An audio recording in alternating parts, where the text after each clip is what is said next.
हम सब जानते हैं कि माइक्रोप्लास्टिक्स हमारे पर्यावरण का और अब तो हमारे शरीर का भी एक हिस्सा बन चुके हैं। वो पानी में हैं, हमारे खाने में हैं, यहाँ तक कि जिस हवा में हम सांस लेते हैं उसमें भी हैं। तो सोचने वाली बात यह है कि इस लगातार मौजूदगी का हमारी सबसे बुनियादी चीज़, हमारे जेनेटिक कोड पर क्या असर पड़ रहा है।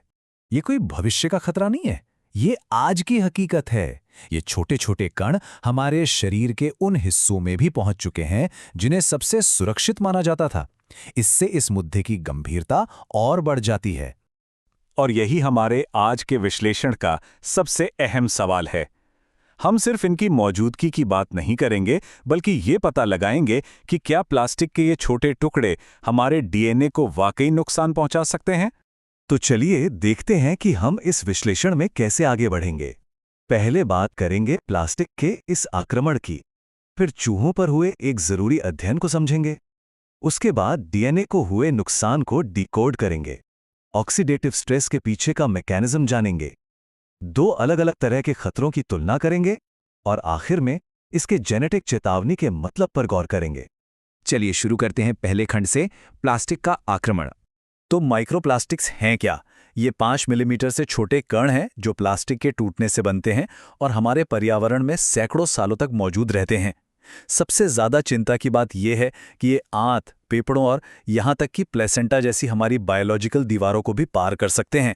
इतना ही नहीं, ये दूसरे जहरीले पदार्थों जैसे भारी धातुओं और ऑर्गेनिक प्रदूषकों के लिए एक टैक्सी की तरह काम करते हैं और इन जहरों को सीधे हमारी टिश्यूज तक पहुंचाते हैं। अब एक खास स्टडी पर फोकस करते हैं, हमारा दूसरा खंड, चूहों पर किया गया अध्ययन, जिसमें पीवीसी पर ध्यान दिया गया। यहाँ हम उल्ला और उनके साथियों की 2025 की एक स्टडी को देख रहे हैं। ये उनका 35 दिन का एक्सपेरिमेंटल सेटअप है। उन्होंने एल्बिनो चूहों को एक कंट्रोल ग्रुप और 4 ट्रीटमेंट ग्रुप्स में बांटा। इन 4 ग्रुप्स को पॉलीविनाइल क्लोराइड यानी पीवीसी माइक्रोप्लास्टिक्स की बढ़ती हुई डोज दी गई, 0.1 से लेकर 0.8 मिलीग्राम प्रति किलोग्राम तक। और पीवीसी को इसलिए चुना गया क्योंकि ये दुनिया में दूसरा सबसे ज्यादा पाया जाने वाला माइक्रोप्लास्टिक है।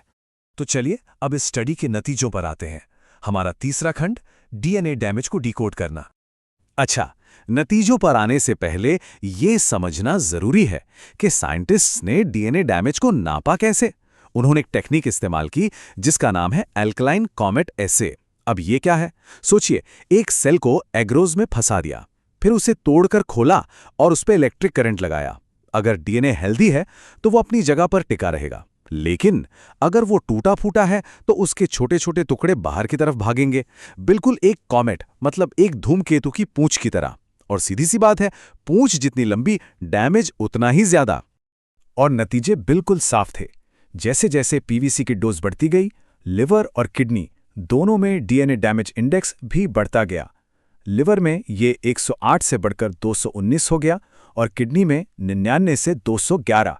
ये एक बिल्कुल साफ, डोज पर निर्भर करने वाला रिश्ता दिखाता है, मतलब जहर और उसके असर के बीच एक सीधा लिंक। और ये डैमेज सिर्फ डीएनए के टूटने तक ही सीमित नहीं था।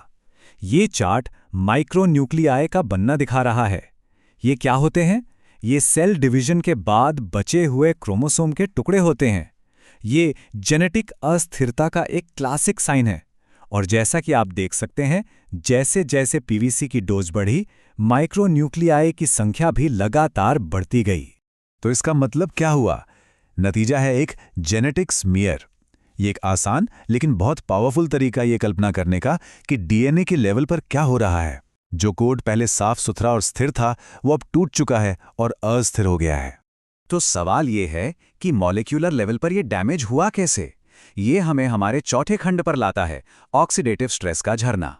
ये पूरी प्रक्रिया एक के बाद एक होती है।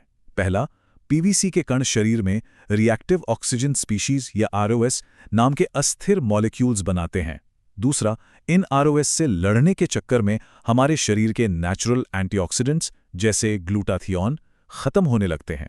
तीसरा, इस असंतुलन से डीएनए को ऑक्सीडेटिव डैमेज होता है।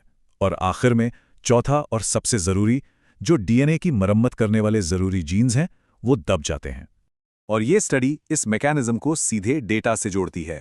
ये बार चार्ट OGG1 नाम के एक डीएनए रिपेयर जीन की एक्टिविटी दिखा रहा है। OGG1 को आप एक तरह की DNA रिपेयर टीम समझ सकते हैं। जैसे जैसे PVC की डोज बढ़ती गई, लिवर और किडनी दोनों में इस रिपेयर टीम की एक्टिविटी कम होती गई। मतलब न सिर्फ डैमेज हो रहा है, बल्कि उसे ठीक करने की शरीर की क्षमता भी कमजोर पड़ रही है। तो चलिए अब एक बड़े परिप्रेक्ष्य से देखते हैं। खंड 5, 2 खतरों की कहानी। पब्लिक हेल्थ के नजरिए से ये समझना बहुत जरूरी है कि प्लास्टिक का खतरा 2 गुना है। एक तो है सीधा जीनोटॉक्सिसिटी, जैसा हमने पीवीसी के केस में देखा। दूसरा खतरा है इनडायरेक्ट, पर उतना ही खतरनाक, प्लास्टिक की सतहों पर बायोफिल्म जम जाती हैं, जो बैक्टीरिया के लिए एक हॉटस्पॉट बन जाती हैं। इन बायोफिल्म के अंदर बैक्टीरिया एक दूसरे से सीधे जीन ट्रांसफर कर सकते हैं। इस प्रोसेस को हॉरिजॉन्टल जीन ट्रांसफर कहते हैं। इससे एंटीबायोटिक रेजिस्टेंस यानी दवाओं का असर खत्म करने वाले जीन बहुत तेजी से फैल सकते हैं। मतलब प्लास्टिक हमारी सबसे जरूरी दवाओं के खिलाफ एक वेक्टर बन जाता है। और बात सिर्फ पीवीसी या बैक्टीरिया की नहीं है। प्लास्टिक में मिलाए जाने वाले दूसरे केमिकल्स भी खतरनाक हैं। एंडोक्राइन डिसरप्टर्स जैसे बिस्फेनॉल ए, बीपीए और थैलेट्स हमारे हार्मोनल सिस्टम में गड़बड़ी करते हैं। कुछ घटक जैसे स्टाइरीन ऑक्साइड सीधे तौर पर कैंसर पैदा करने वाले माने जाते हैं। और तो और प्लास्टिक के संपर्क को एपिजेनेटिक बदलावों से भी जोड़ा गया है, जो पीढ़ियों तक हमारे जीन्स के काम करने के तरीके को बदल सकते हैं। तो इन सब बातों का मतलब क्या है? हमारा आखिरी खंड, जेनेटिक चेतावनी और पब्लिक हेल्थ के लिए इसके मायने। जैकब जकी के शब्दों में, डीएनए डैमेज, कैंसर का खतरा और प्रजनन संबंधी नुकसान से संभावित जुड़ाव, ये सब पब्लिक हेल्थ के लिए एक बड़ी चिंता का विषय हैं। ये कोटेशन इन नतीजों की गंभीरता को बिल्कुल साफ कर देता है।